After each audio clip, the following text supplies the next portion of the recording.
Thank you very much. Good afternoon or good evening, everyone.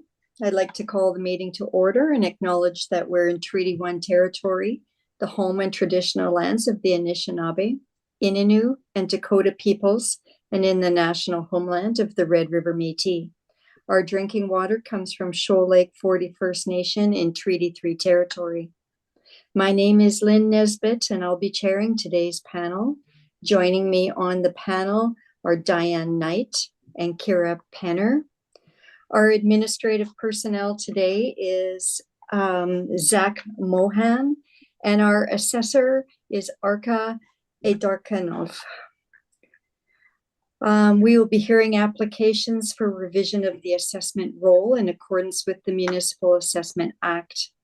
The matters for which revision is requested have been described in each application, and we will limit discussion to those matters. The statements that are made at this hearing are sworn testimony, and anyone speaking to the matters must be sworn in. Be advised that comparisons of assessments of properties are not considered evidence of market value by the Board of Revision. The Board of Revision is appointed annually by Council and is independent of it and the City Administration. It makes its decisions on the basis of the evidence provided at this hearing and issues a written order that will be mailed to all parties as soon as possible.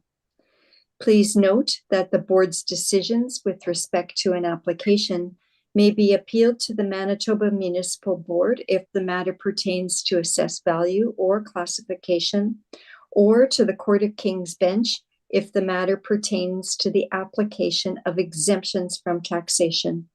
Should you wish to appeal, information on how to do so will be included with the Board's order. With respect to the hearing process, I'll confirm the points of appeal with your property to be addressed with each applicant following the swearing in. We will then have the assessor's testimony followed by questions that the applicant may have, and then the applicant's testimony followed by questions. Each side will have an opportunity to summarize if they wish. Once all of the evidence about an application has been brought forward, the applicant may leave. The process will repeat for each item on the docket today.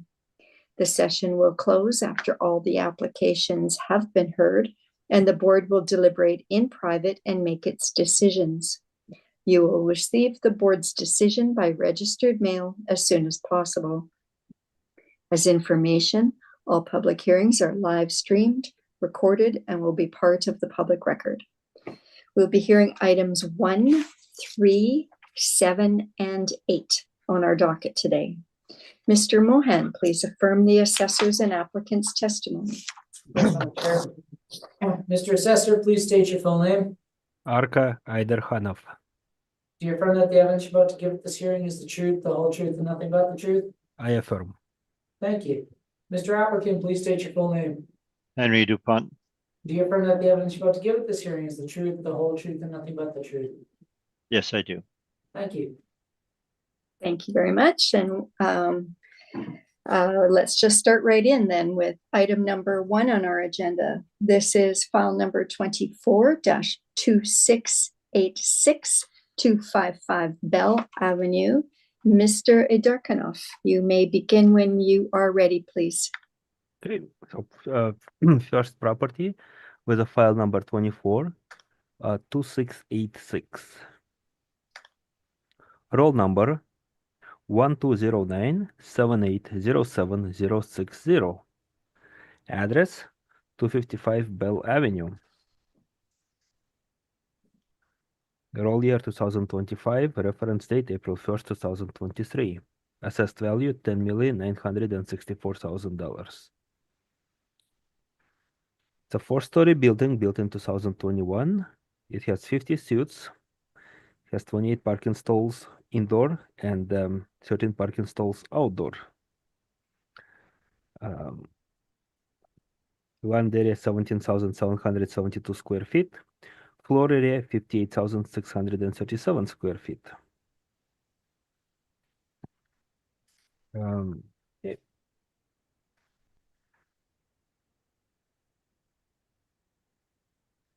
Page 3 provides information on the subject property. Again, what we have here is we have 34 one-bedroom units and 16 two-bedroom units, total 50 units. Average monthly rent $1,427.84. Down there is a workup on the page 3. So what we have, and the applicant evidence upon my review, is we're disputing only cap rate for this particular file. So I'll just quickly go over it without going too deep.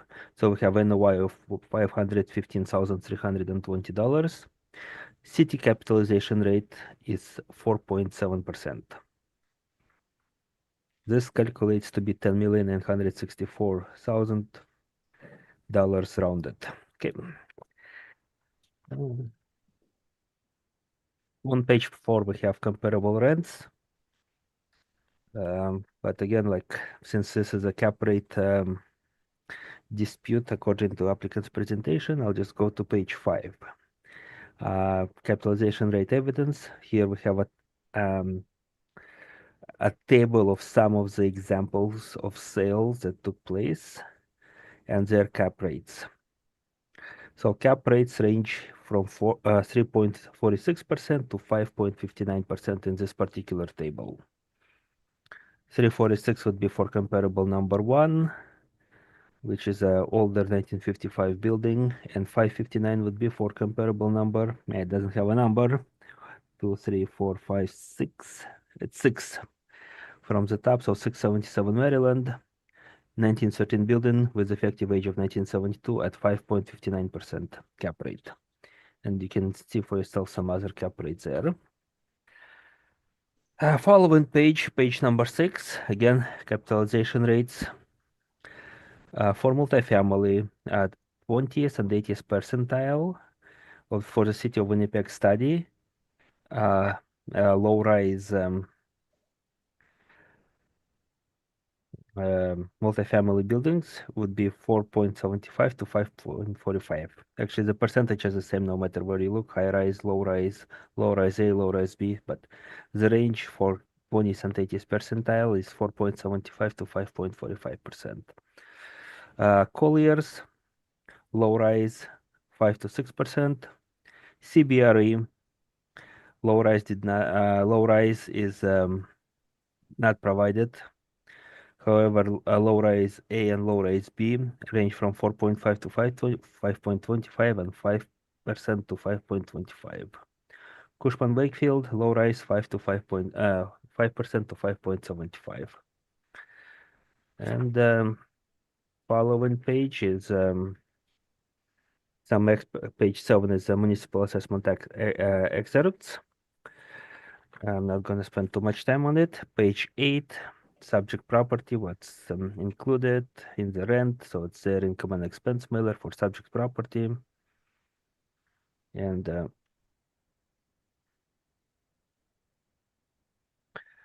so it has balconies, it has electric forced air, wall AC, in-suite washer and dryer, dishwasher, and fridge install. So those are more of a luxury style apartments. It's a newer building. So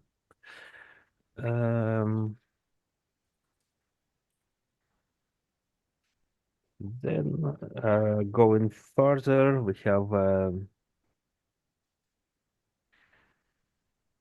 I guess more information on probably not very applicable for this particular situation. It's basically a rent roll. And last pages 14 and 15 is a page 14 is a building permit to build the property. It's a 2020 permit. And page 15 has an aerial view of subject property as well as a bit of a street view. So it's located close to Donald Street on Bell Avenue, basically corner of Bell and Clark Street. And so just to recap, it's a cap rate issue. We are seeking cap rate of 4.7, and the applicant, I believe, is seeking 5%, but I'll let them present it themselves. Thank you very much, and I'm open for your questions. Thank you very much. Mr. Dupont, questions for the assessor? Yes, your list cap rates, page 5. Mhm. The properties are newer properties, so which ones of your cap rates would be considered comparable due to age? Well, due to age, comparable properties, like looking at it, like at this particular thing, like what we have is we have a subject property built in 2021. So just look at the comparable, for example, 2390 McPhillips. It's a 2015 year built property. It has a cap rate of 4.71%. And I believe that cap rate, what do we have? And we have 4.7. So that's where the cap rate is probably supported. And that just by looking at this one particular cap. Right. Would you agree that for 2390 McPhillips, you used the historical rents and you did not use the market rents at the time of purchase? I wouldn't know the specifics. I just look at the table here, and that's what I see. And as far as size, the subject is 50 suites. Now your next comparable on your page 5 again, you have 150 Hendon. That's 59 suites. So by number of suites, would that be a comparable property? Well, I mean, like you're leading it, so I guess, yeah, 50, 59, that's when you try to match this number of suites. 150 Hendon would be probably the best match when it comes to the number of suites. It's an older property, but it also has a cap of 4.01. And for the establishing of that cap rate, would you agree that you used historical rents, not the rents at the time of the sale? Again, Henry, I am not the one who prepares this table. I'm just looking at the table and providing the information from the table. So I wouldn't know what exactly was used. Okay, and your next one, due to size, is 677 Maryland, 32 suites. Would you agree that the sale in 2020, that there was another sale near 2023, closer to 2023? Would you be aware of that? Oh, no, I'm not aware of that one. No. And you got properties, the first 2 properties, or the first 4 out of Sargent, 2 on Sargent, 1 on Young, then Burroughs. Would you agree those are inferior locations? Type of properties may be bought for intention to renovate. Would you agree that they're not comparable to the subject property? Well, they are in a different location. They are older properties. They are smaller properties. So as far as for them being comparable to subject, not the best comparable, no. This is this is just a presentation of a cap rate, what those properties have sold for, right? Right. Okay. On your page 6, you have brokers reports. Mhm. The Colliers, they start at 5 for both high rise and low rise.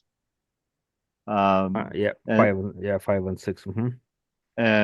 Cushman starts at 5 for a low rise also. So would you agree that your cap rate is lower than 2 of the brokers? Well, cap rate is lower than the presented by Colliers and Cushmans. I agree. Like our cap rate is 4.7. However, it is a newer building, and 20th and 80th percentile of city of Winnipeg starts at 4.75, but it's a 20th percentile, so there is also lower values within the first to 20%, right? So, but basically, yeah, like to answer your question, 4.7 is less than what Colliers and Cushman Wakefield reported in the table for cap rates. However, it does appear to be supported based on City of Winnipeg charts. That's all questions I have. Thank you, Mr. DuPont. Ms. Penner, do you have questions for the assessor? No, thank you. I do not. Thank you. Ms. Knight? No, ma'am. Okay. I don't have questions either. So then we are on to Mr. Dupont.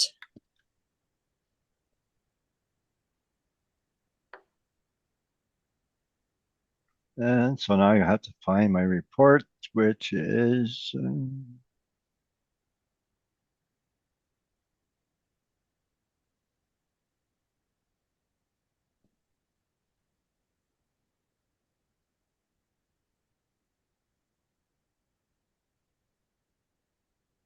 okay.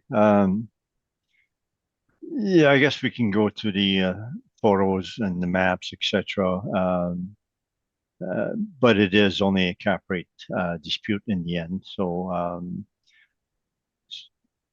I guess you have to maybe look at the photos to determine what type of property it is, and some of the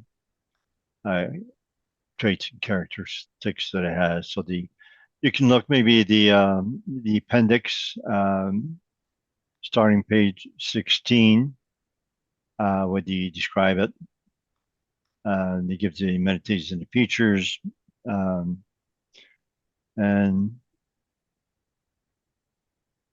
yeah, and they don't. There's not much photos. Yeah.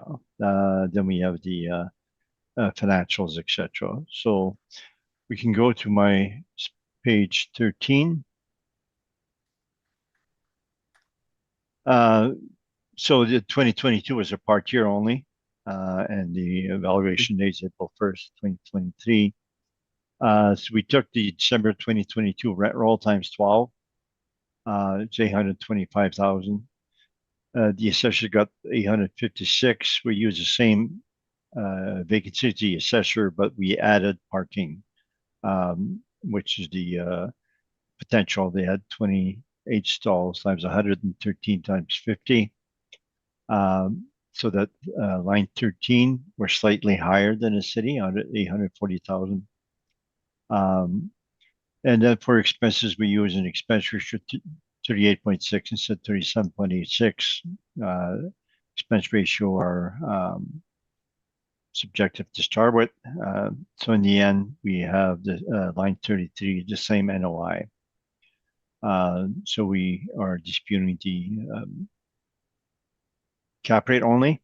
We're using 5%. Same as our cap rate study, which I'll present after this. That's the lowest cap rate we give on any property. So when we apply the cap rate 5%, we get a value of 10,218,000. And that would be my report. And I would like to present the cap rate. And also naturally the cap rate evidence from this property as well, our cap rate study, etc., should apply to all other properties today. I would request. Okay, thank you. Yes. So I'm open for questions here, unless you want me to present the cap rate study now. Members of the panel, would you like Mr. Dupont to make a short presentation on his cap rate study? I've heard it before, so whatever you decide. Maybe Mr. Dupont, if you could just do a short summary. Yeah, I'll be very, very quick. Thank you. Page 4 of the cap rate study, which you've seen probably before again, but it's excerpts from the appraisal institute saying that what we're doing is we're using the historical information, and that the basis of income producing real estate is to find out the future income. So you take whatever data you have on hand, and then you estimate the first year's net income after the date of valuation. And it talks about principal and anticipation, and so the ultimate concern is the future. The current income is a good starting point, but the direction and expected pattern of income change are critical. And I say that because the assessor on at least 3 of their comparables that we have, we found out that they're using the historical data and not the data or market rent and or current rent at the time of sale. Then we have the Collier's and Cushman reports are all there again, and we've been to it through the assessor's report, so that we got the Colliers and Cushman minus the lowest cap rate they have is 5, and they start at 5. So we're saying we should not be going lower than 5. Our list of cap rates is on page 12. 150 Hendon is 5.42%. The vendor applied for a rent increase right after a year end. They sold in June, and by June 1st, the Residential Tenancies Board approved a rent increase as of the possession date. And that is the rent that we used. In the past, the assessor is giving us either rebuttal or their own cap rate where they use the older historical rents and not the rents at the time of sale. And that's the difference we have. 2290 McPhillips, we have 5.59%. There again, we use the market rents at the time of the sale. When they sold the property, we believe the rents were below market. We did the CMHC rents. That's what we applied to do the cap rate. And then the purchaser, after buying it, increased the rents by 24.5%, indicating that the rents were indeed below market. So that by using that, we are in fact getting the more accurate cap rate. 677 Maryland is the same things. At the time of sale, they had some rents which were higher than the historical rent, and that's what we used.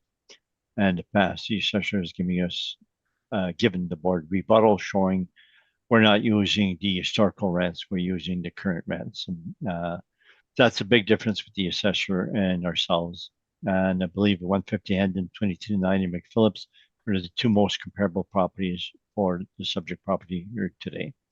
Thank you. That's my cap rate report. Thank you. Thank you. Mr. Idarkanov, do you have questions for Mr. Dupont?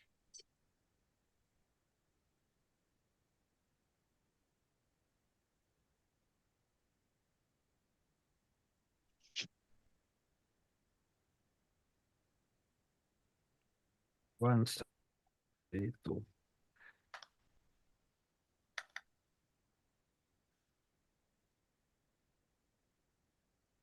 I guess I'll just, I don't have any questions at this time. I'll just present it in my cap rate rebuttal evidence. Thank you. Thank you. Ms. Knight, questions for Mr. Dupont? No, ma'am. Thank you. Ms. Penner? Just one quick clarification on page 13.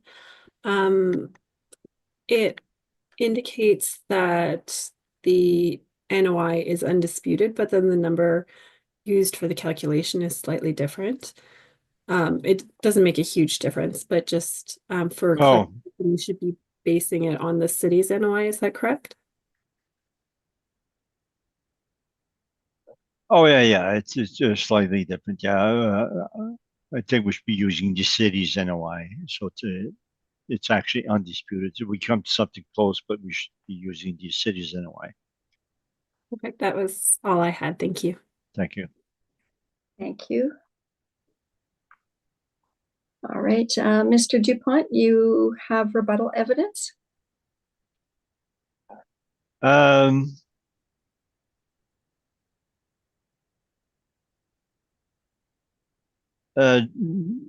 Verbal. 677 Maryland, there's a newer sale. They use an older sale than 150 Hendon and 2290 McPhillips. We use market rents and actual rents time of sale. So that'd be all my rebuttal would be just verbal. Okay. Mr. Idarkanov, do you have questions on Mr. Dupont's verbal rebuttal? No, I do not. Ms. Knight? No, ma'am. Ms. Penner? No, thank you. And neither do I. So, Mr. Idarkanov, you indicated you have rebuttal? Yes, well, City Okay. of Winnipeg does have a rebuttal. I guess it's a standard rebuttal. Give us to just give us a minute for Mr. Mohan to distribute to us, okay? Okay. Okay. Okay, yeah, for the panel, it should be in the SharePoint right now. Yeah. You might have to refresh as normal, and Mr. Dupont, it should be, I sent it to you a moment ago, it hopefully has arrived. Yes, I have it. Ah, perfect. Yeah, and we've got it. Okay, everybody has it open? Mhm. Go ahead, Mr. Assessor. Okay, so first of all, I would like to update that this is a standard rebuttal that City of Winnipeg Assessment and Taxation Department uses this cycle as a rebuttal to Altus's cap rate study. So that being said, Altus's cap rate study did change a little bit, where 738 St. Mary's Road appears to have been removed from Altus's cap rate study.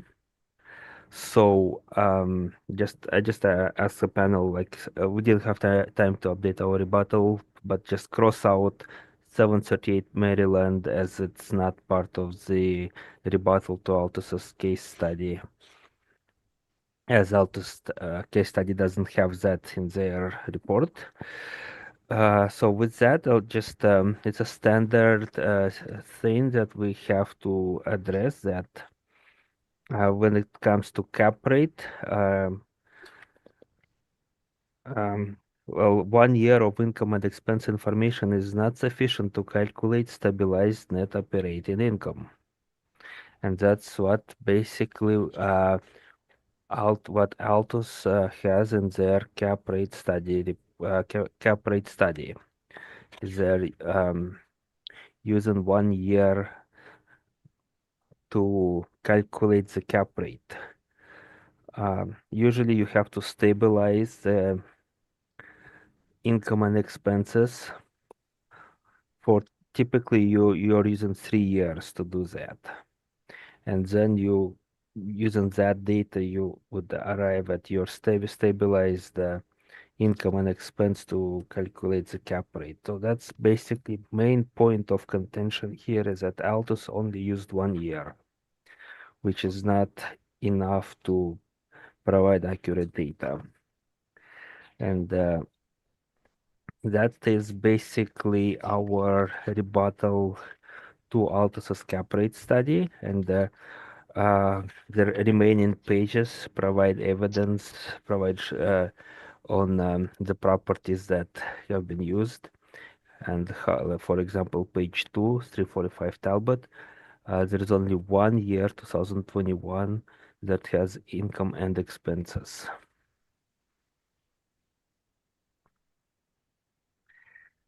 Same goes to page 4, 677 Maryland, and page 6, well, 738 Maryland is not there anymore. Page 9, 100 Maryland, and page 10, 20. Actually, page 10 does appear to have more than one, so it actually has 17, 18, and 19. So that's our rebuttal to it, and just as applicant asked for their cap rate study to be applicable for the rest of the files that we're going to hear today, I would ask that our cap rate study rebuttal to be applicable to the remaining files on the docket. Thank you very much. Thank you very much. Mr. Dupont, questions for the assessor on the rebuttal? Yes, on page 10, you have the Altus cap rate on 2390 McPhillips. And the line 3, we have a 1,649,880. And 2019 is shown as 1,445,095. And page 11, the assessors is actually giving their own cap rate calculations on that property. Would you agree that's what you're doing there, page 11? Yes, that's City of Winnipeg stabilization, correct? Right. So that the top line, when you stabilize, you get the 1,445,870 as the actual 2019 income, and we use 1,649,000. So would you agree that that's basically the only difference we have between our cap rates, because the expenses are virtually the same?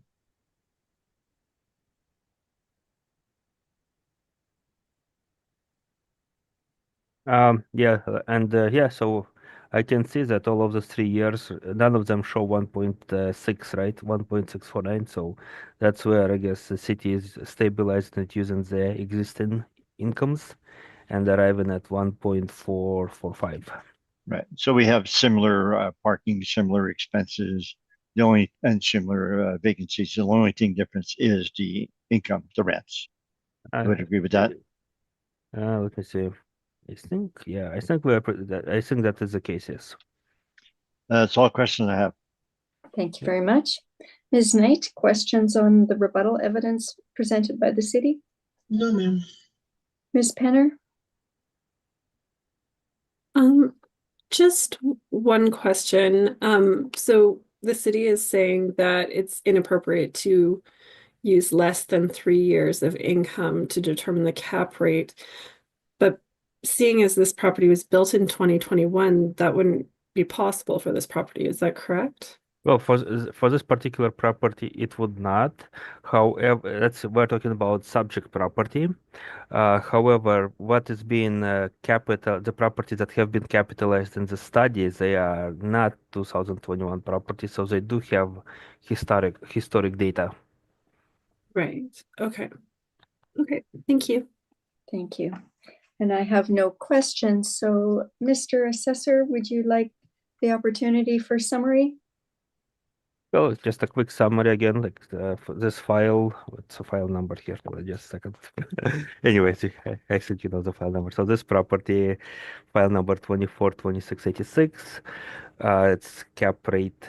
Basically, we agree on NOI, just a cap rate argument in a cap rate. City uses 4.7% cap rate. It is supported by the evidence I have provided in my report on page 5, as well as cap rate studies would also support it, especially the city of Winnipeg cap rate study at 20th and 80th percentile. Thank you very much. Thank you. Mr. DuPont? Yes, we should not rely on the assessor's cap rates whatsoever. They don't give any workups. They don't give any backup information. We don't know how they arrived at them. Except we do know for 2290 McPhillips, they're not using the market rents. And then they are giving us rebuttal evidence saying we're not using historical rent. So that's a big difference between the assessor and ourselves. And I believe the assessor is doing their cap rates wrong to start with by purposely ignoring the rents or market rents at the time of sale. So due to lack of data and lack of workups and their faulty methods, I believe we should not be relying on their cap rates at all. Thank you. Thank you, Mr. DuPont. That will conclude item number 1. And just to confirm your verbal rebuttal, Mr. DuPont, and your written rebuttal, Mr. Darkanov, it will apply to the remainder of the docket, correct? Yes, please. Okay, Yes, and Mr. Yep. DuPont, also your cap rate study. Yes. Okay. All right, let's move on to item number 3. This is file number 24-1400134 River Avenue. When you are ready, Mr. Darkanov.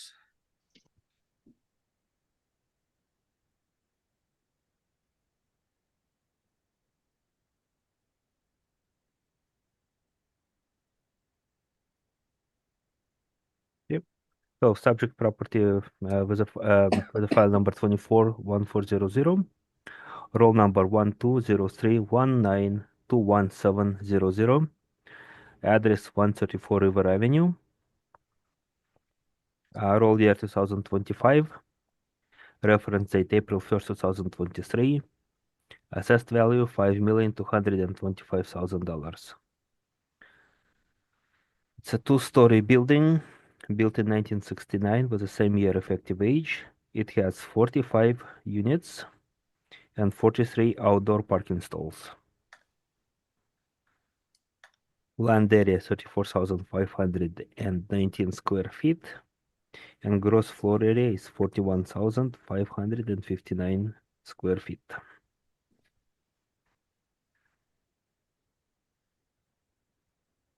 Okay, so page 2, there was a very old subject sale, 2002, $2,055,000.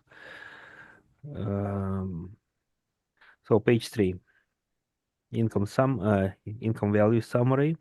So what we have here is a unit mix has 27 one-bedroom units and 18 two-bedroom units.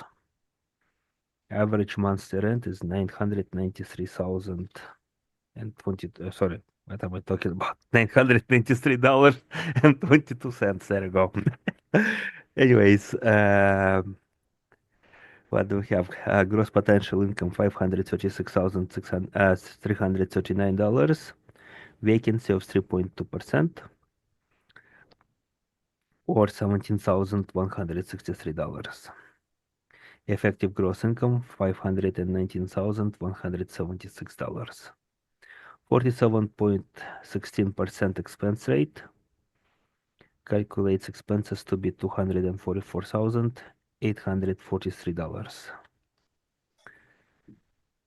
Further calculation of effective gross income less expenses gives us NOI of $274,333. City of Winnipeg is applying 5.25% cap rate, and which arrives at a rounded capitalized value of $5,225,000.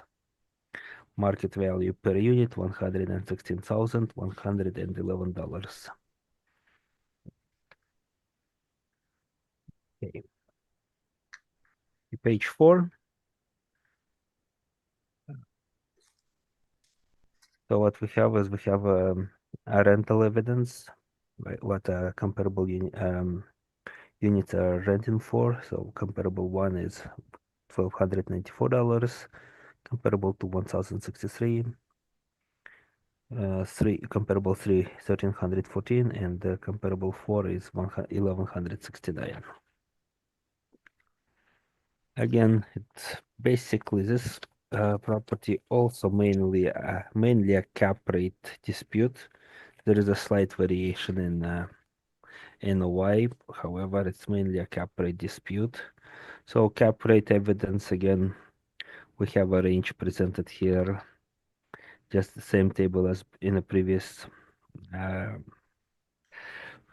file we've heard. So it ranges from 3.46% to 5.65%. Okay. Next page, again, cap rates. And what we have for cap rates is City of Winnipeg has 80th percentile of 4.75 to 5.45% on all of the multifamily properties. Low rises and subject property is a low rise. Collier's 5 to 6%, and Cashman and Wakefield is 5 to 5.75%. Okay. Page 7 just gives us some Municipal Assessment Act sections. Page 8, some pictures of the subject property units inside. So in this case, it's a one-bedroom unit that has air conditioner, closet storage, dishwasher, fridge, and it has parking, heat and water, and AC included. Okay. Page 10, street view of the subject property.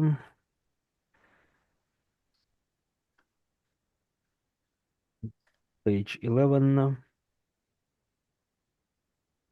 Again, it's just the first page of income and expense mailer. It checks off what's included, and subject property does have a on-site laundry. So it's not in suit, it's on site. So that's where it's. And actual income and expense numbers on page 12, 13.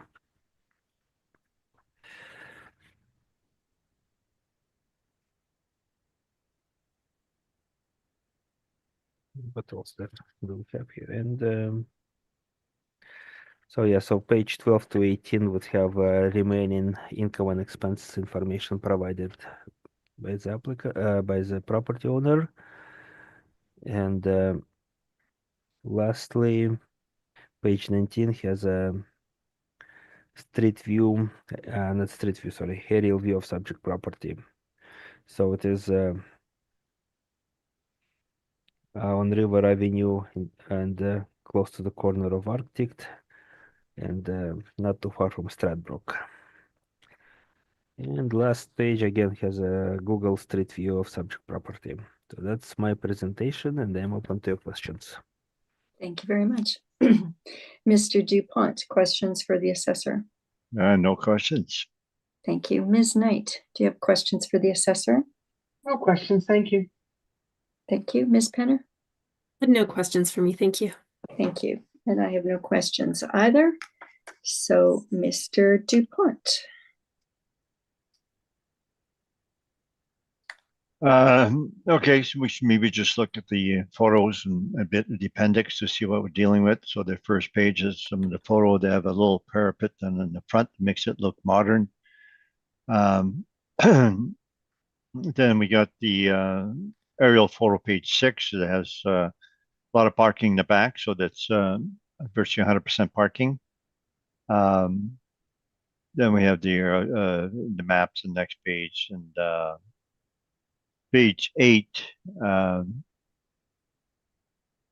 have to turn my thing in. So there's no basement air conditioning except for some tenants with the window AC, and there's no balcony. So it's so you can see the photos. You'll see that there's an upper suites to have the balconies in the wall, and that they don't have that in the basement.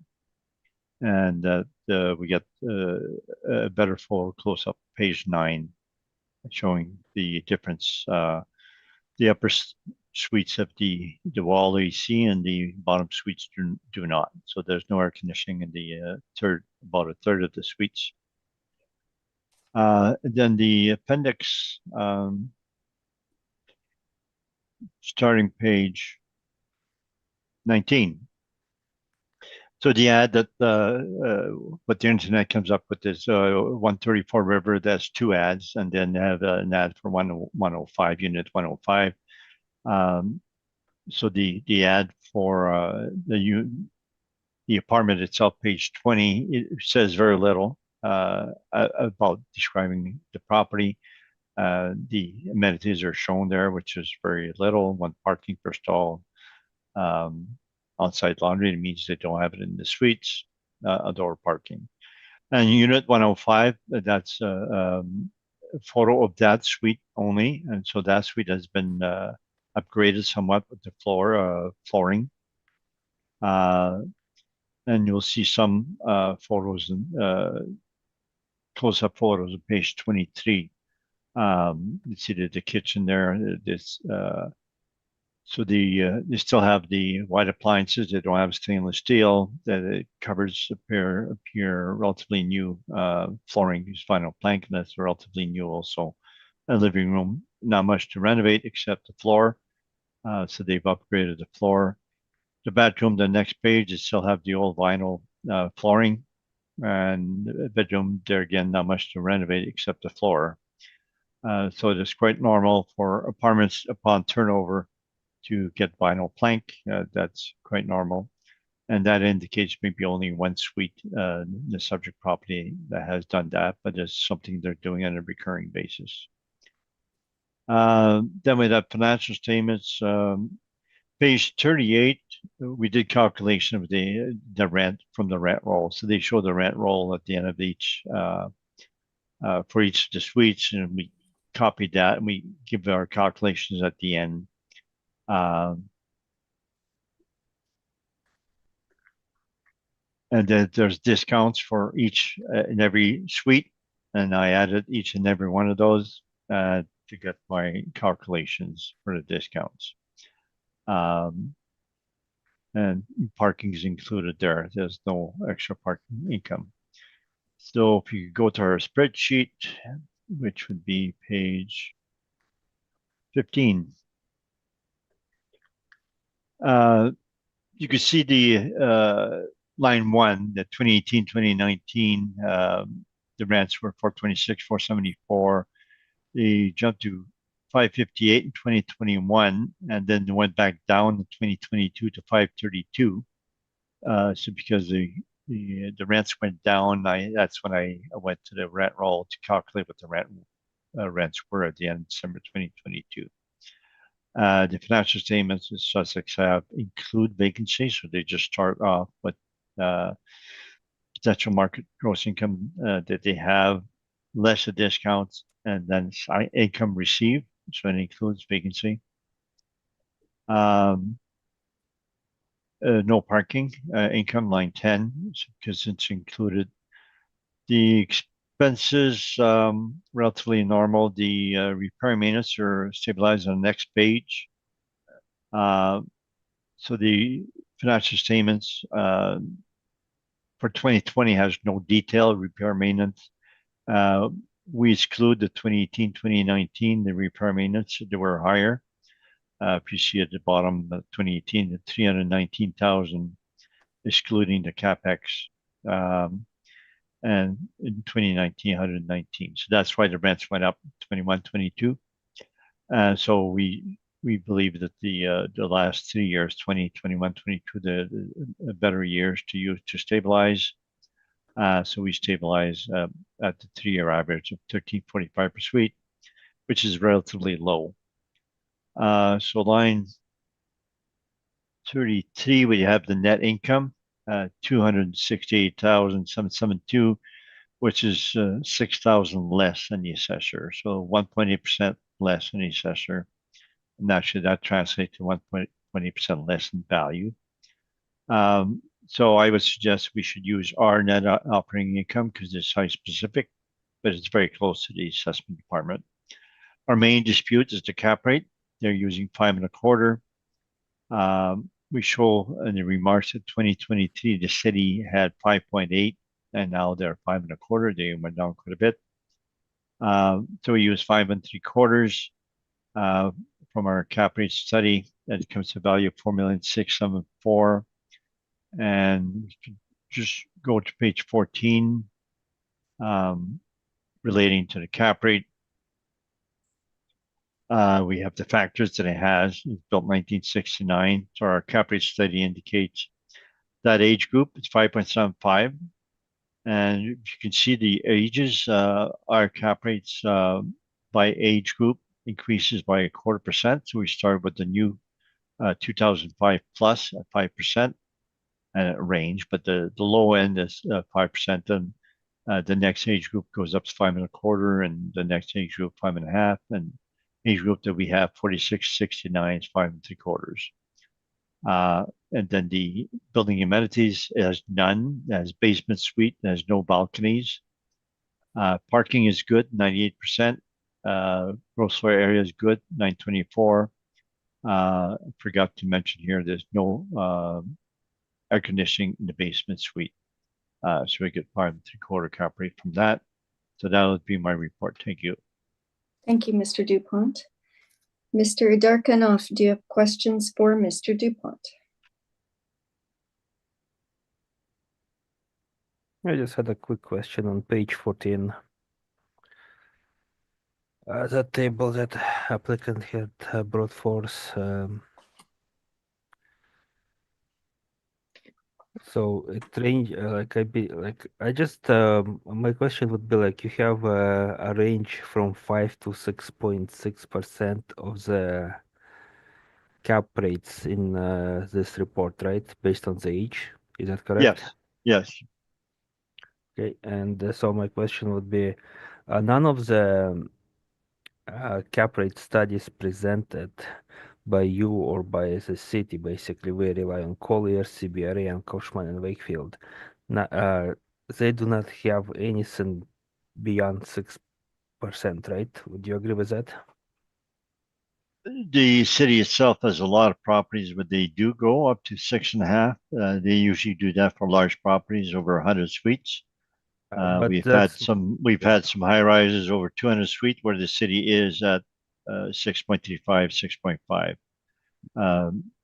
So So, but The cities, res- yes, the city is using the high cap rate but itself. Collier, CBRE, and Cushman Wakefield do not have anything beyond 6%. Is that correct?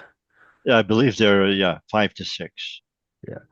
And the city presents 4.75 to 5.45, which is 20th and 80th percentile. So what you suggested that the city does have higher cap rates, which it does, that would be beyond 80th percentile. Is that what you're referring to? Oh, I have nothing to do with the 20th or Okay. 80th percentile. No, but you are saying that city That's your like, evidence. We start 5 3/4 if there's negative factors, location factors, big apartments, then we would have a higher cap rate. Here we do have some minor negative factors, and we are not increasing the cap rates beyond our base. no, that's but again, like you do hear like I'm just curious where you get 6.1% and stuff, but none of the reports have it. Collier, CBRE, and Cushman. But is that your calculation? I'm not using above 6% for this property. No, you're. So I know you're not. Yeah, but overall, I'm showing a it range, does. and I'm using the bottom of the range, which is 5 3/4. No, those are all my questions. Thank you. Thank you. Ms. Penner, questions for Mr. Dupont? So I did have a couple questions. Just because the only interior photos we saw were of the renovated unit. And so I'm wondering if you can speak to the CapEx that was dispersed in 2018 and 2019. Those are sort of larger sums, like you said, they've been excluded. But do you know what work was done to the building? No, I guess I have to go in the financials itself to show you. And 2018, 2019, this starts at page 43, has a list. You spent 64,000 on flooring that year.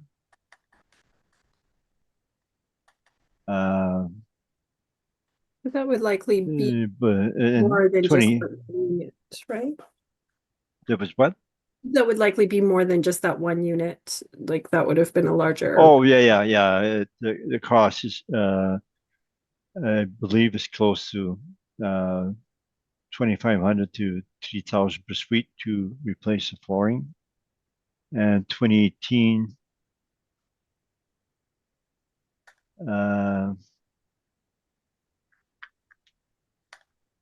flooring was 41,000. Again, that this doesn't show the miscellaneous interior R&M on page 46. It shows us 329,000. They don't show what it was, but it appears to be not flooring and not appliances, which are shown there separately. So that could be other things like roof and or boiler or other things, which apparently are not appliance or flooring. So when we're looking at the cap rate range on, what was it, page 14, it's saying it indicates the effective year built. So would this building potentially have a later effective year built just because of the renovations and upgrades that have taken place? The assessor has not given an effective year built on that. And the effective year built is very, very subjective. The city tends to give effective year built when it's done all of one time.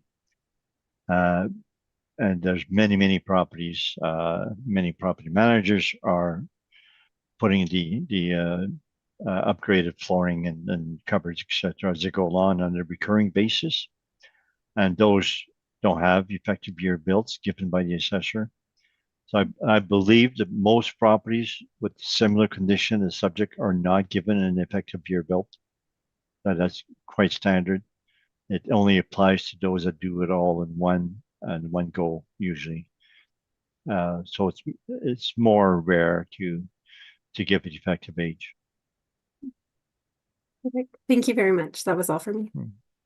So, Mr. Dupont, just following up on that, when you use the term effective year built, you rely on what the city's indicated as the effective year built is? Yes, most of the time. And when they change it, most of the time we don't disagree. You could add 10 to 15 years or whatever. Most of the time we don't disagree. We have a few times in the past, and it's a very difficult argument because there's no formula to give an effective year built or not. Mhm. I think one time I was successful. There was an older building, high rents, and it was high rents because it had large suites, not necessarily because it was renovated. But otherwise, it's very hard to dispute, because it's a very subjective thing. So then typically in a building that's been renovated on an incremental basis where there is no effective year built, but it is essentially renovated in terms of the suites, you just rely on the date that it was built.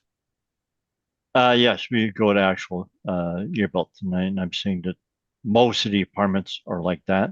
And the finish that we saw in that unit 105, I think is quite normal, and a lot of the properties, there's virtually no manager anymore are keeping the same old shag carpet, same old cupboards. You just can't do that. If they built in the 60s, you cannot have 69 finish. So they will. It's done on a gradual basis, and some are more well kept. We spend more on a recurrent basis than others. Okay. I'm saying it's relatively normal. I would think majority of the suites, over 50%, will have similar finish as the unit 105 here. Could that skew your cap rates up? Yes, it could go to the next age group, which 78 to 89, so that's another 19 years. So they would likely not go more than 19 years, and if it were reevaluated with a new effective age, it may be a 5.5 cap rate. Okay. Thank you, Mr. Dupont. Oh, go ahead, Ms. Knight. Sorry, I was just asking about those maintenance repairs. So I see on page 46, there's $329,000 interior maintenance. Is that right? Page 46, you say? Yeah, the 329, yes. So how many suites did you say were done? Half of them? No, I don't know. Okay. All right, thank you. All I'm saying is that the show appliance purchase and flooring separately, and that the 329 likely does not include flooring and appliances. I don't know, and I think it's probably not something that in the suite itself. It's more of the well, it says miscellaneous interior, so it's not exterior.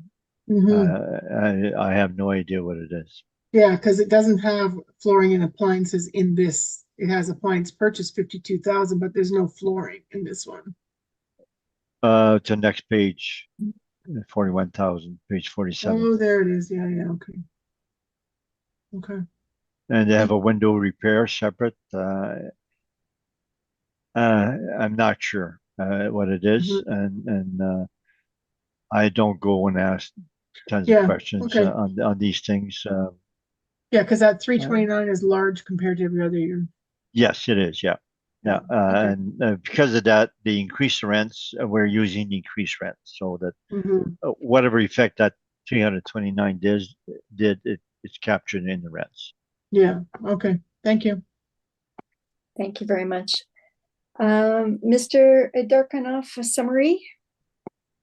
Oh yeah, a quick summary again. Like for the most part, this file is addressing cap rate, and just as before, the cap rate is supported by the cap rate studies presented in the cap rate tables. That's all I have to say. Thank you. Thank you very much. Mr. Dupont. Nothing. Thanks. Thank you very much. All right, that will conclude item number 3. We will now move to the next item on our agenda, item number 7, file number 24-1408, 395 River Avenue. Mr. A. Darkanoff, when you are ready, please. Right.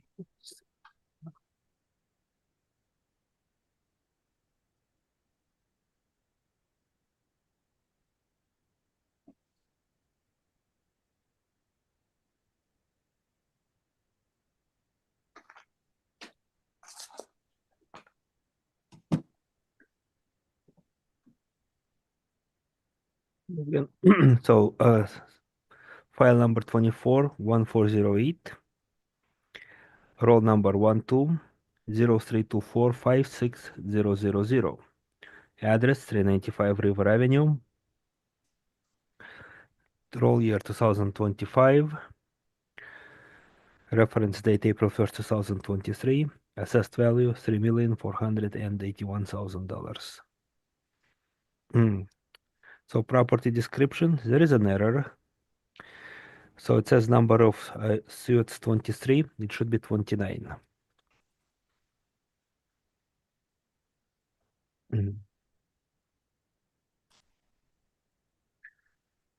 So it's a 3-story building built in 1927 and same year effective age.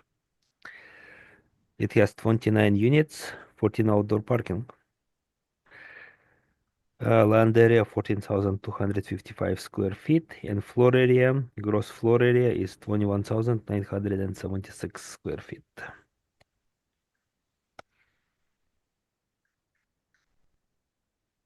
So, page 2, basically there is a 2018 sale.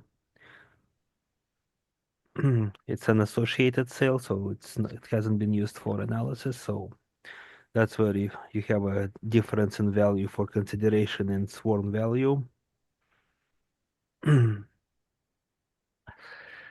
So what do we have here? We have 19 one-bedroom units, 6 two-bedroom units, and 3 four-bedroom units. And that's on page 3, by the way. Sorry about that.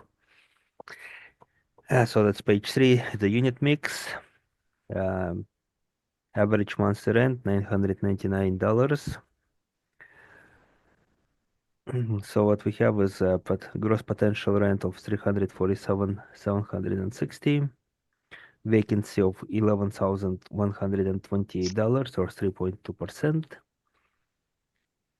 Effective gross income $336,632. Expense rate 47.26% or $159,092. NOI $177,540. Cap rate we're using is 5.1%, which estimated market value calculates to be $3,481,000. Value per unit $120,000, rounded again. So let's see. As I said, it's for the most part it's a cap rate dispute in my opinion. And page 4, we have rent comparables, and comparables rents range from $1,070 to $1,399. Page 5, cap rate evidence, same table as before. Page 6, capitalization rate studies. So here again we see the chart for multifamily cap rates. For City of Winnipeg, 4.75 to 5.45, as well as you can see Colliers, CBRE, and Cushman and Wakefield. Cap rate studies. Okay. Page 8. Well, yeah, page 7 is the municipal assessment excerpt, but page 8 has pictures of subject property, street view. So three-story building with a basement suites as well. What else here?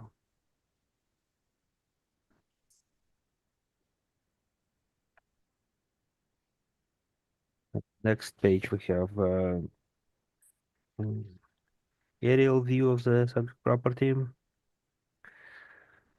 Page 11, income and expense information.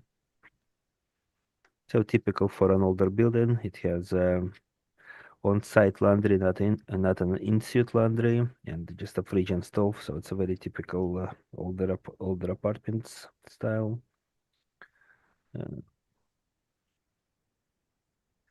Rest of the pages contain the remainder of income and expense information provided, and that's all. That's my presentation. I'm open to your questions. Thank you very much. Mr. Dupont, questions for Mr. Edarkanov?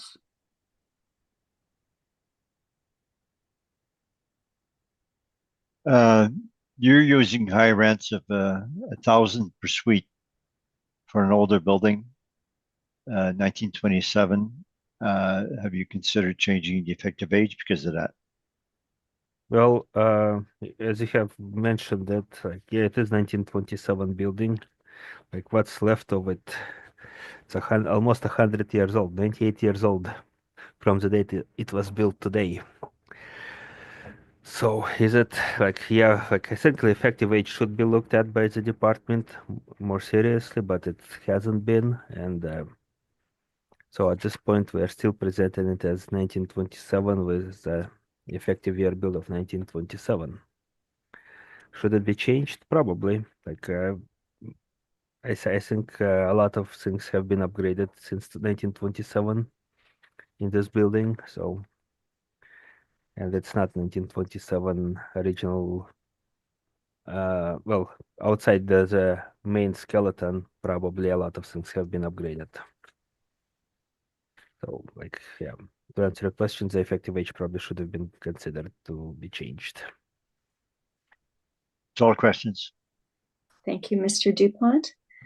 Ms. Knight, questions for the assessor? No, ma'am. Thank you. Ms. Penner? No questions for me, thank you. Thank you. Mr. Edarkanov, you weren't able to get interior pictures? Nope, I guess not. Okay.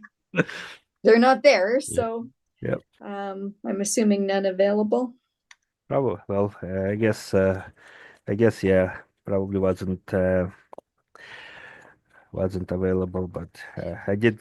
To be honest with you, I did get help with preparation of this docket, so I'm Okay. Okay. I just have a question about your rent comparables. And looking at, I am on page 4. And the suite mix is 19 1-bedroom, 6 2-bedroom, 3 4-bedroom. Your comparable number 1 is primarily 2 bedrooms, significantly 2 bedrooms versus majority of 1 bedrooms. And your comparable 4 are 14 and 11, 2 and 3 bedrooms. So again, sort of skewing towards more bedrooms. How did you pick these and why do you think they're the best comparables? Again, I did get help with this particular docket. So Okay. Those were not exactly picked by me, but by my colleague. Okay. However, I think well, you are onto something here that comparable one does have 25 1-bedroom units. Sorry, 2-bedroom units, which would be typically get higher rents than 1-bedroom units, right? And subject property has 19 1-bedroom units. So like comparable 3 probably would provide better ratio in that respect. It's with 11 1-bedroom units, 8 2-bedroom units, and only 2 3-bedroom units. Still showing $400 more though.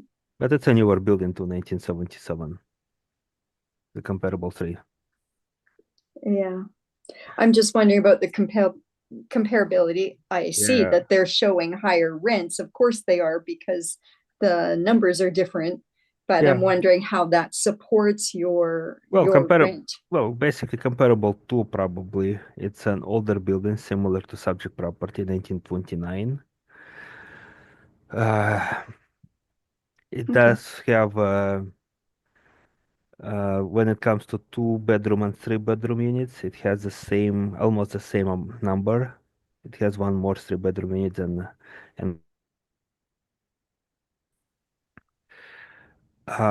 rent there showing is $1,070.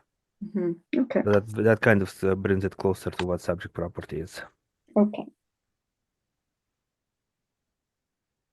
Okay, thank you very much. Mr. Dupont. If I can ask some questions on that same page 4. 3 of your comparables, much higher square Oh, footage. Mr. Dupont, do you have more questions for Mr. Yeah, I would like to Aguilar-Canor? redirect then, yeah. Okay, The square footage shown for 40 Osborne is 1,800 square feet versus subject 758. And then the next comparable is 1345 and the last one 1430. Would you say those are really large suites and perhaps not comparable due to the size? Well, I guess when you look at it this way, I can definitely see that too. So definitely like what we have for subject property is roughly 758 square feet per unit. When you as opposed to larger comparable larger areas, right? So like comparable 3 probably would be one of the uh, one that is closer to subject property, but when it comes to that, and it also has a closer ratio of 1-bedroom units to subject property. That's why it is also smaller floor per unit. But given the fact, yes, you are absolutely correct. Subject property does have smaller units. And that comparable number 3 is built 1977, so it Well, would be comparable due to the age on that one.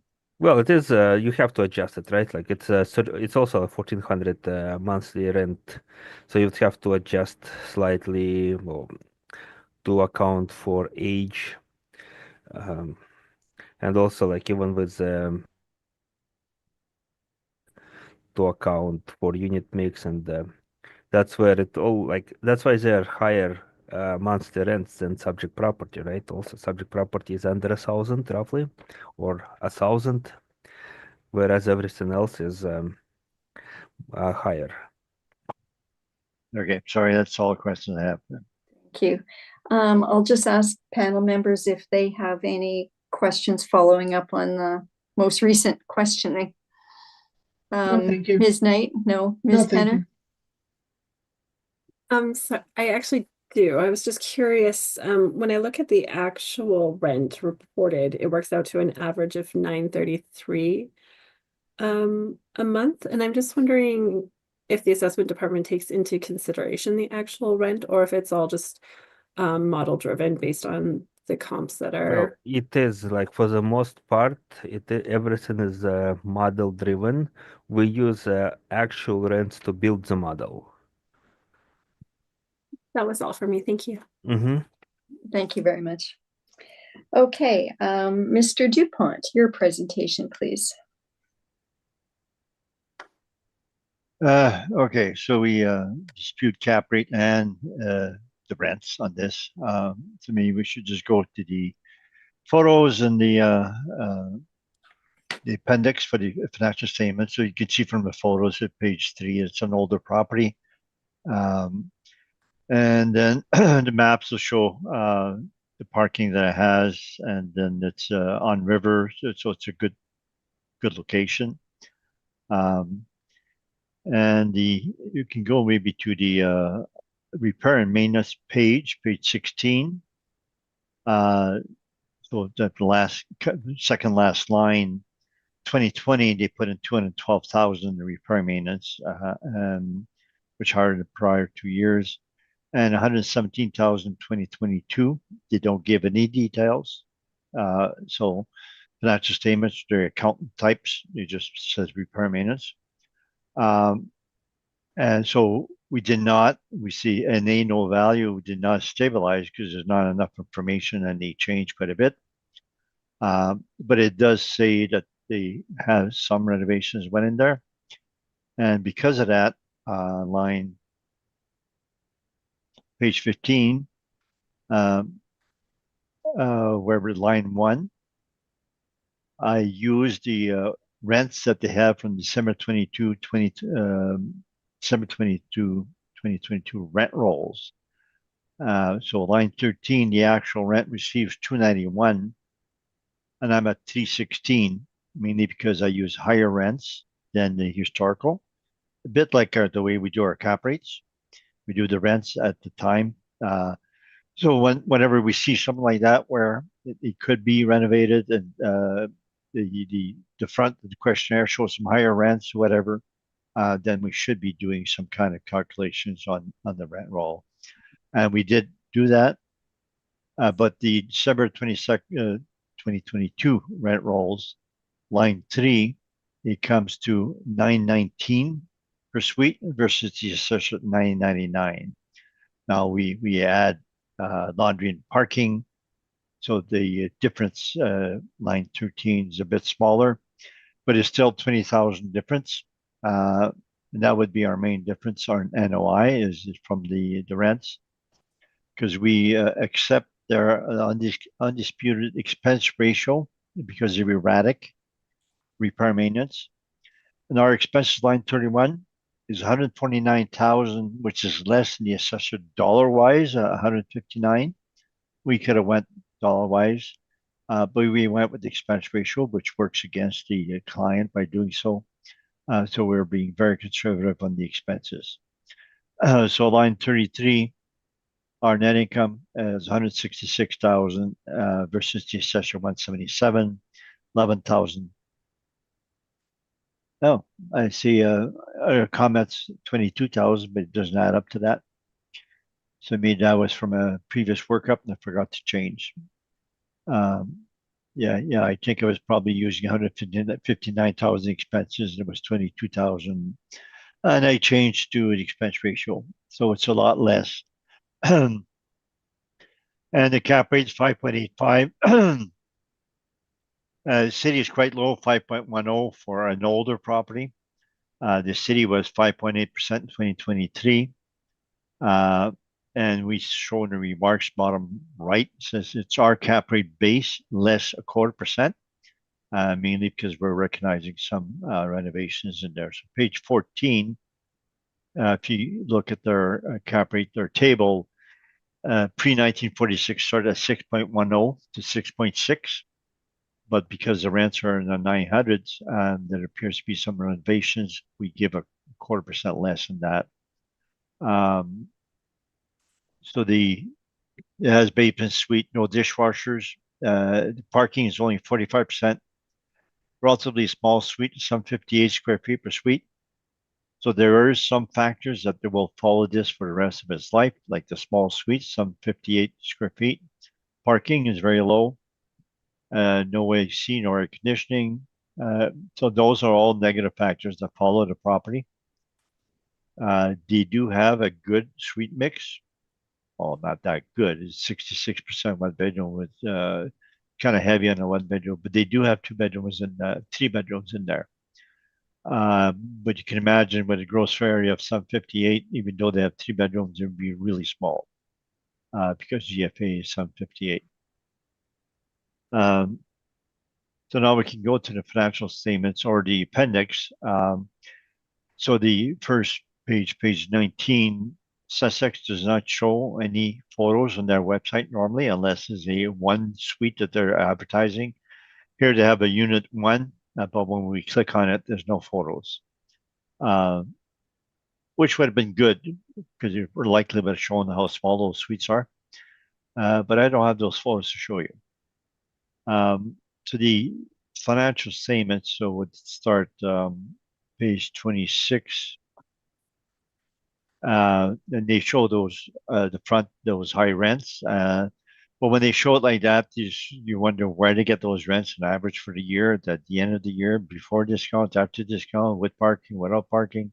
So we don't rely on that, except it was something to alert us that maybe the rents were higher than what it was reported. Line 27, it shows the type of statements it has. The accountant type statements don't give very much detail. So we have no detail in repair maintenance. So we have the rent roll. We start page 28. Show each of the suites. We identify a caretaker on page 29. It shows the caretaker discount that has there. And then page 31 is all our calculations for the rent that it has. And that's what we have in our spreadsheet, the calculations that we have here.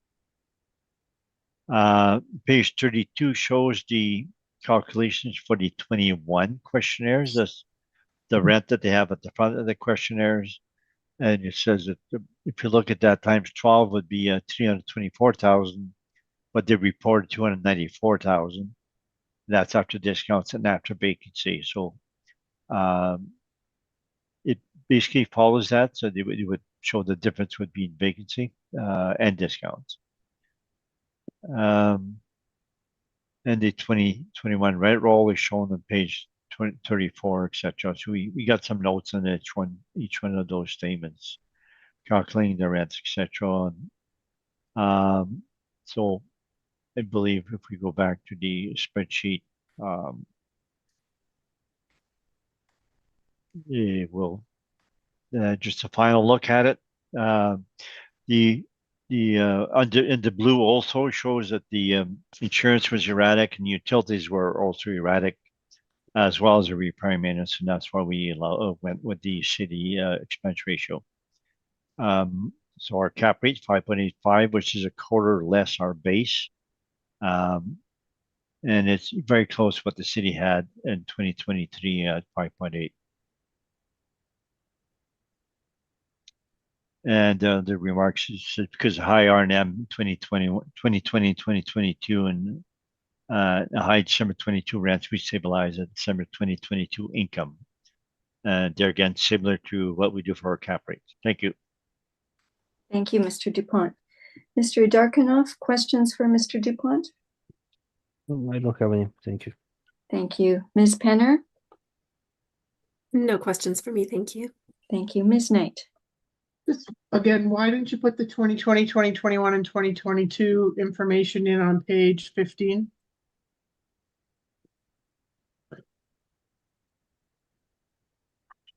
What information you talking about? The rents? The rent and the vacancy, the laundry, you've got the effective gross rents, but you don't have the other numbers. So yeah, that's the financial statements that I showed you were accounting style, and they just go straight down to that number, line 13. So the financials don't show more than that. okay. The rent rolls, I was able to get the rents with the discounts, but the financial statements did not give that information. Did not show that. Okay. All right. Thank you. Okay, thank you. And I have no questions. Mr. Darkanoff, would you like a summary statement? Sure. Just again, what we have here is probably mainly a cap rate dispute. Applicant is asking 5.85%. The city has it at 5.1%. And again, given the cap rate tables, location of the the cap rate is within the range and it is supported. Again, the building is older, 1927. However, it did have throughout the years it did have certain updates and stuff, so it's not a true 1927 building by now. And it's as the applicant has mentioned in a good location and highly desirable area for rentals. So I believe that it would affect the cap rate, the location, and that's why the cap rate is supported. Thank you very much. Thank you. Mr. Dupont? Yeah, so we got the ransom December 2022 rent roll, so which is higher than the actuals received. So that was relatively conservative on our part, and we also used the city's expense ratio. And so we have 11,000 less net income. I believe because the way we stabilize on a conservative basis, you should use our net income, and it's site specific. And then we come to cap rate. It's an older property. We went to 0.25% less our base, but and they've likely done some upgrades because they're getting relatively high rent. But you have to take into consideration the factors that will affect this property on a permanent basis. Small GFA of some 58 per suite, 45% parking only, basement suite, no air conditioning. So those are major factors should be taken into consideration when you come with your cap rate decision. Thank you. Thank you, Mr. Dupont. That will conclude item number 7. Let's go to the final item on our agenda. File number 24-2203. This is 522 River Avenue. Mr. A. Darkanov, when you are ready, please.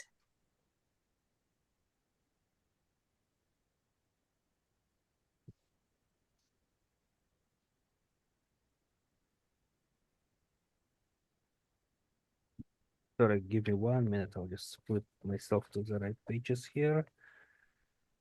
There.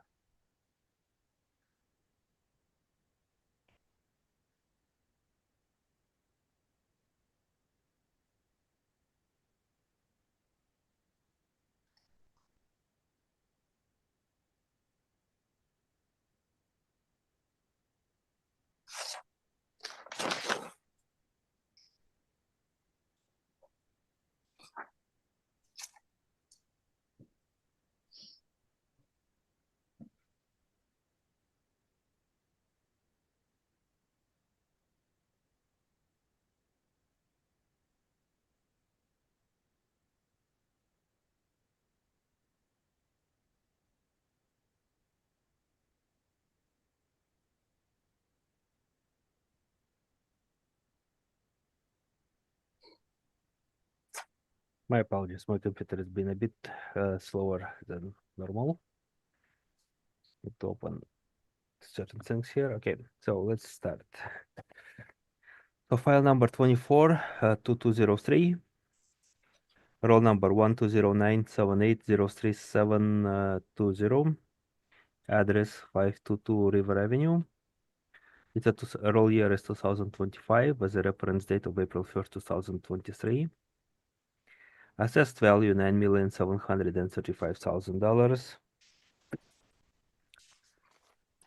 So it's a 5-story apartment building built in 2015. It has 36 units. Land area 13,232 square feet. Gross floor area 40,089 square feet.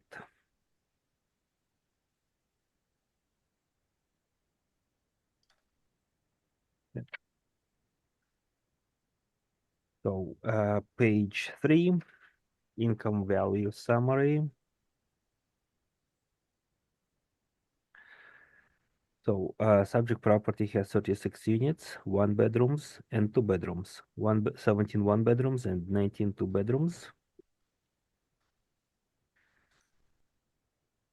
Average monthly rate calculates to be $1,732. Gross potential rent $748,380. Vacancy $23,948 or 3.2%. Effective gross income $724,432. Expense rate 36.84%. And expense ratio, sorry, there is no, and expenses total $266,881. NOI $457,551. Capitalization rate 4.7%. And capitalized income rounded $9,735,000. Per unit, $270,416. Next,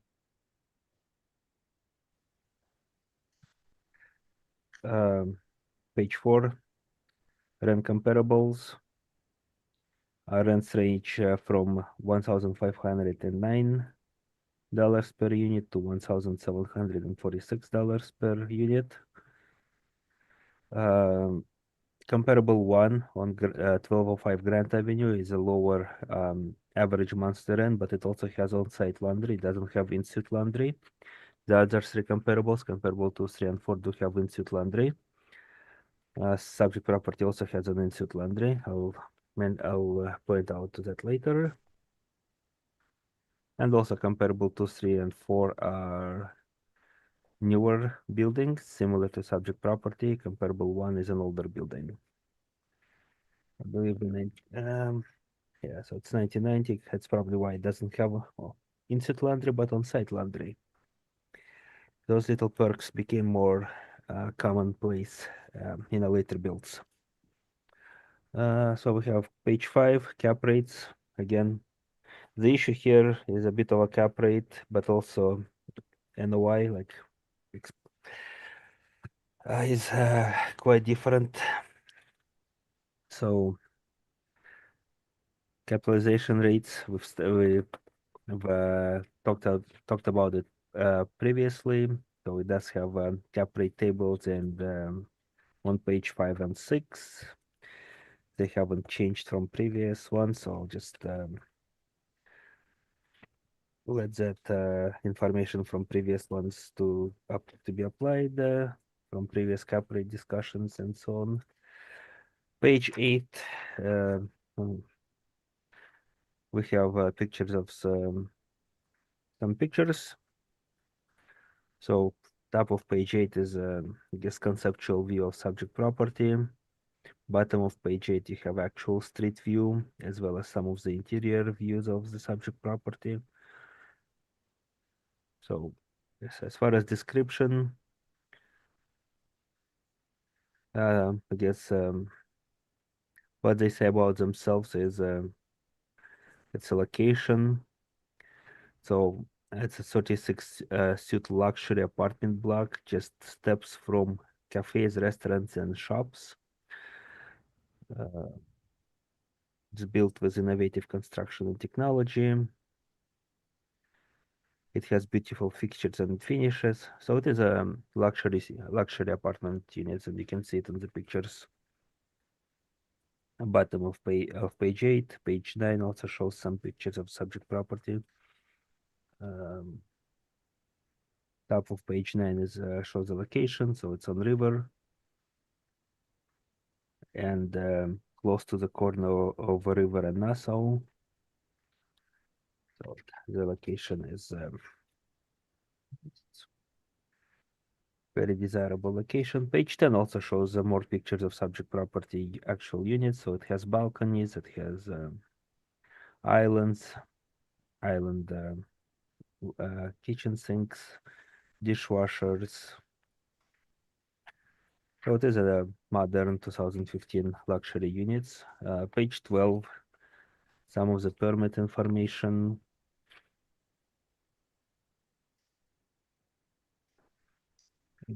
Page 13 as well, and page 14. Page 15, I guess we do have a bit more pictures here, and this is inspection that was done for this property in 2016 in November. So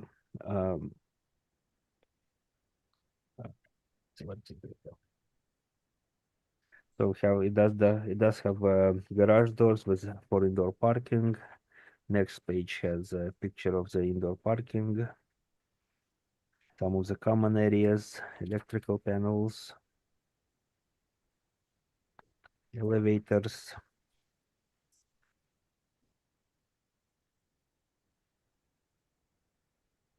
Page 19 has some more pictures of subject property units, followed by financial information.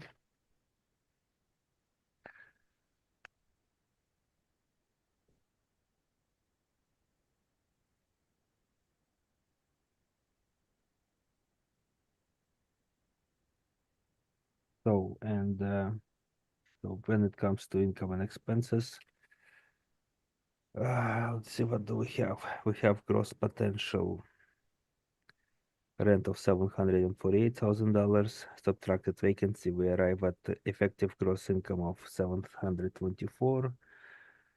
And the actual on page 21 shows slightly higher rates of for income. Total income is $748,000, and then application of the expenses, and that includes discounts and applicable to rents. So with that, I believe the value is supported, and I'm open to your questions. Thank you very much. Mr. Dupont, questions? No questions. Thank you. Ms. Knight, questions? No, ma'am. Thank you. Ms. Penner? No questions for me, thank you. Thank you. I have no questions either, Mr. Darkanoff. So Mr. Dupont. Okay, the report. The photos, first page, the area on river, you can see the aerial photo, and then page 7 is the map. So it's a few blocks from Wellington Crescent, but it's not in Wellington Crescent. That would be a premier location. But it is still a relatively good location on Osborne Village. It shows the balconies there. They're quite small. And the appendix, page 17, the descriptions, etc., and you see the photos. They may describe themselves as a luxury apartment, but I don't see anything luxury about it. It's a very standard apartment for that. So they show a little island, but at the kitchen looks relatively small there, and then a place for 2 people to have a breakfast table there, and the relatively normal bathroom and bedroom. Nothing to say that's a luxury in any way, but it's, and they don't show any common rooms. A lot of the new apartment blocks will have the the common rooms, library, and the exercise or gyms, and etc. Here they don't have anything like that. They don't have an indoor outdoor pool. They don't have any amenities or common rooms that some of the newer properties would have, and that this one does not. The financials, we start line 23. So we have our notes in red. So whenever you see notes is in red, though. So the page 23. So that's 2022. And I just removed the bad debt to get the 747 is the actual EGI, and the bad debt is shown in yellow. And then we show the various categories we did for repair maintenance. We did similar calculations for other years. So if we go to our page just prior to the cap rate, page 12.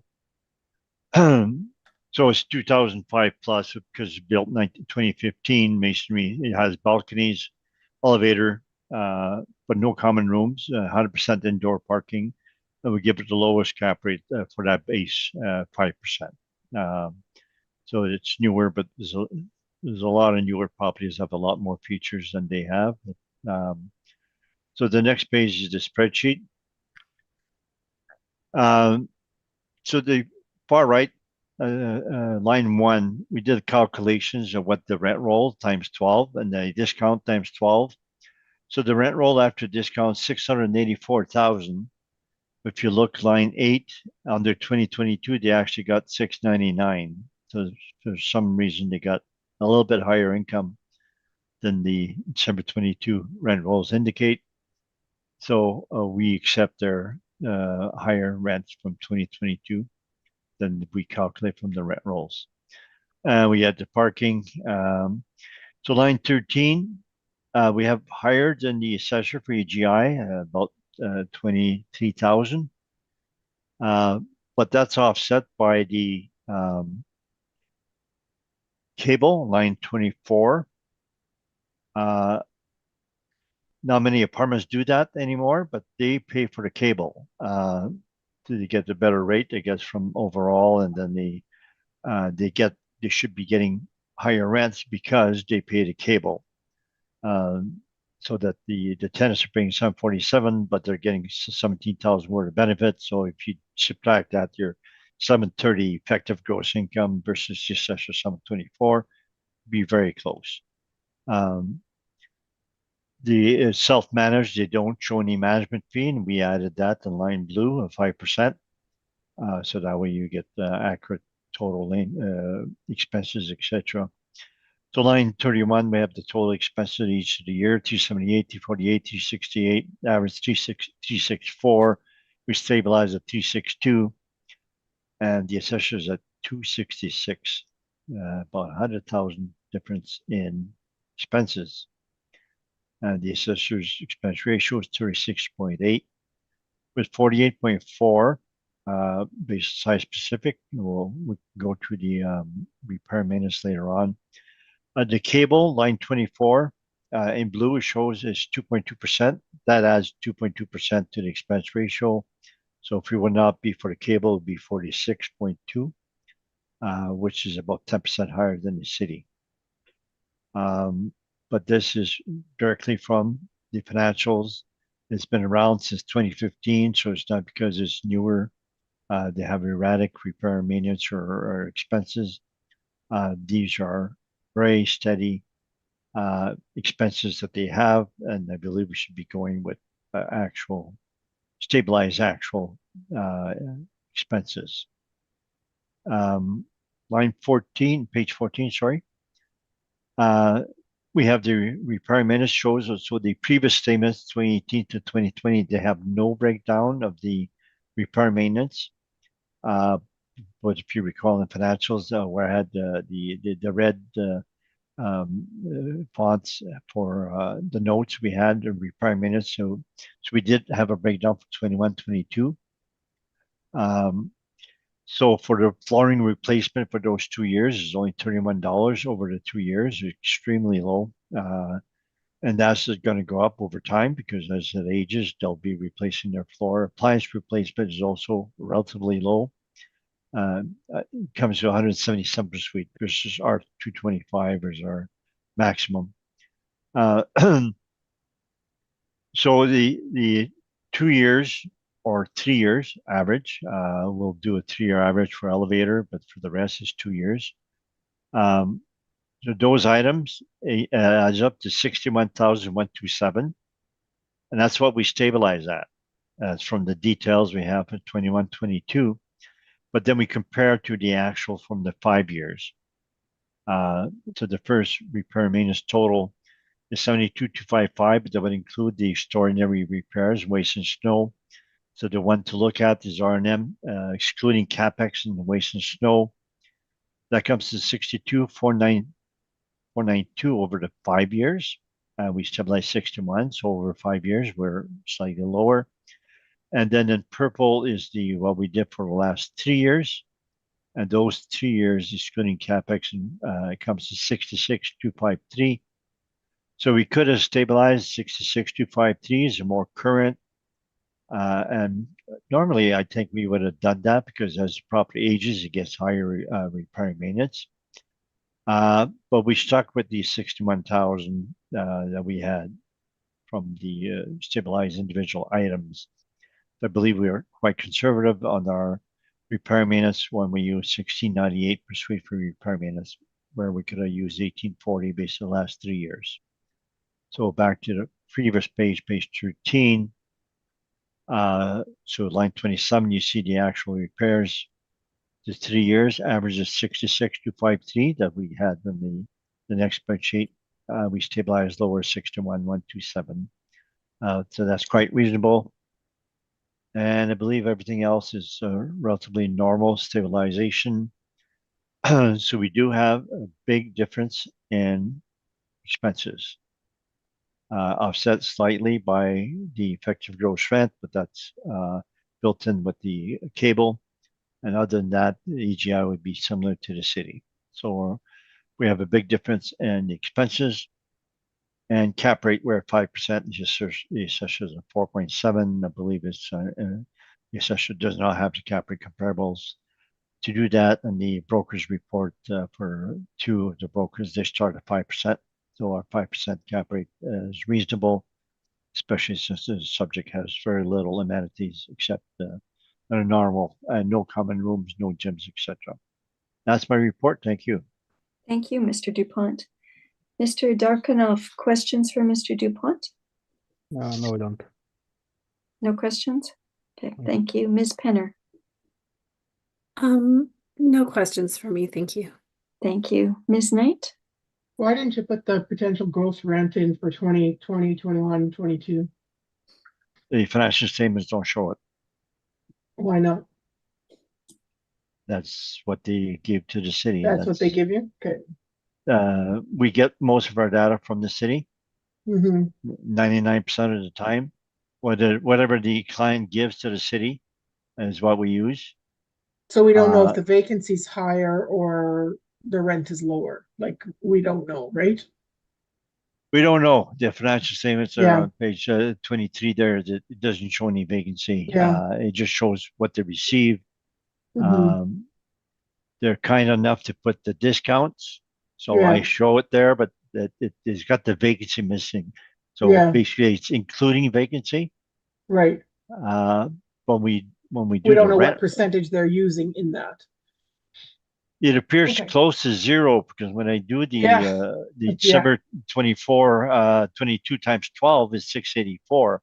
Yeah. So when I stabilize at 699, I basically allowing 0% for vacancy, Yeah. which is overly reasonable on our part also. Mm-hmm. Mm-hmm. Yeah, so we don't know, but it's likely zero because the And why would they Yeah. do that? What's the reason they would do that? report that way. Yeah. Oh, that's the way they do it. A lot of clients Okay. do that. Virtually, like Yeah. all of Globe General is the same thing. They just show Mhm. what they received. So we use whatever statements we get, and some of those do not show vacancy. And Yeah, I know. Okay. All right. I just Sussex, wondered. most of Sussex don't either. Most of Globe Right. don't. So Right. they all report different ways. Okay. Thank you. Thank you, Ms. Knight. I have no questions either. Mr. Darkanoff, summary statement? Yeah, just a quick summary. So for this property, again, like we have issues on the table for cap rate as well as NOI. Like it is a newer building, and city does use a table NOI. Table expense ratio. That's where the difference is, and for the newer buildings, it is within the vicinity of 37%. So that's where the major difference comes in. However, for the newer building in a good location, 4.7% cap is supported, and that's where I ask the panel to confirm the value. Thank you very much. Thank you very much. Mr. Dupont, summary? Yes, the assessor's expense ratio is very low at 36.8%. Normally they're closer to the 42%. You usually have a higher expense ratio when there's indoor parking. Subject has indoor parking. So their expense ratio, to me, does not follow their own norms. But nevertheless, we should not be going with expense ratios or models. We should be going site specific. We have a property that's been in existence since 15, so they have 7 years. The repair maintenance on the low side is just going to get higher. So if you're buying a property now, if you're looking this, you probably looking at increased repair maintenance in the future. So we have stabilized very, very reasonable, site specific. I believe we should go with the site specific expenses and a 5% cap rate. Thank you. Thank you very much. Well, that will, now we've heard all the items scheduled, and this hearing is now adjourned. Thank you, Mr. Darkanoff, and thank you, Mr. Dupont, for your presentations today. Good, thank you very much. Have a good evening. Yeah, you too. Okay, Have bye. a good evening, everybody. Okay, bye-bye. Bye.